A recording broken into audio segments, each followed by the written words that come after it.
ঘুরে ফেস্টুনের এই দেখেন, যেই খুঁটি ফাঁকা আছে ওই খুঁটিতে লাগাইনি, আমি যেই খুঁটিতে লাগাইছি প্রধান উপদেষ্টার কার্যালয়, অনুমোদন ক্রমে ঢাকা সিটি কর্পোরেশন।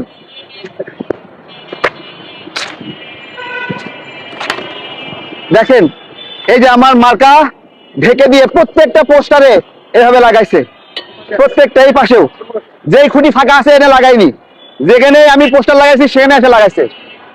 ঠিক আছে, এদিকে আসে, এটা পরিবর্তন তাই না? এদিকে না, এটা পরিবর্তন না, এটা পরিবর্তন। পরিবর্তনের জন্য হাতও বলবে মানুষ এটা কি লাগাইছেন, আমার ক্ষতিপূরণ দিবেন।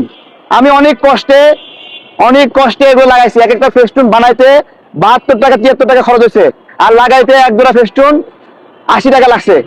এই যে এগুলো এগুলো এগুলো লাগায় আমার সবগুলো ফেস্টুনের উপর লাগাইছে।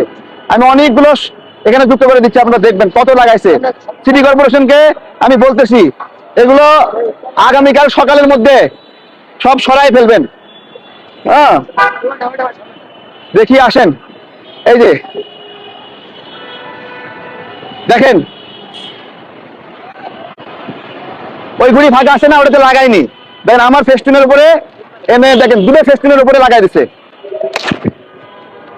দুটো ফেস্টুনের উপরে লাগাইছে। এ লাগে না? ওদের নয় মেলা টাকা আছে, বাটপারি করছোস, নিয়োগ বাণিজ্য করছোস, মেলা টাকা আছে। আমরা তো একটা গরিব, আমাদের ফেস্টুনের উপর লাগাইছো কেন? হ্যাঁ,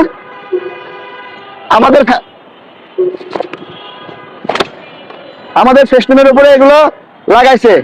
আমি 12 ঘন্টার সময় দিলাম, আমার ফেস্টুন আরো আছে, আরো আছে, আরো আছে। এগুলো হাত কাটে গেছে, হাত কাটে গেছে। এই যে দেখেন, এখানে দেখেন, এই দেখেন লাগাইছে না, দেখেন অনেক সব কোনো ফেস্টুনের উপর লাগাইনি, দেখে দেখে আমার ফেস্টুনের উপর লাগাইছে। তোর গুলা বাটপারের দল। এটা আমার আমার হাত কাটে গেছে, আমার হাত কাটে। দেখেন আমরা গরিব মানুষ, আমার ফেস্টুনের উপরে প্রত্যেকটা আমি প্রায় 8-10টা খুলছি, খালি আমারটার উপরে, অন্য কারোর উপরে না, শুধু আমারটার উপরে লাগাইছে এভাবে সব। 12 ঘন্টা সময় দিলাম, পুরা ঢাকা ফাঁকা করে ফেলবো এগুলা আমি বলতেছি, কিন্তু আমার ফেস্টুনের উপর না ক্ষতিপূরণ দিবি বেটা তোরা, বাজপাড়ের দল, হারামখোর, হারামখোর বেটা। তোদের মতো আমাদের টাকা আসেনি, উপদেষ্টা হয়ে নির্বাচন করতেছে, মেলা টাকা আসে, আমরা খাইতেই পারি না। এত বড় আন্দোলন করছি, নির্বাচনে দাঁড়াইছি, সেই নির্বাচনে এরকম করে হাতটা কেটে গেছে। রাখো রাখো।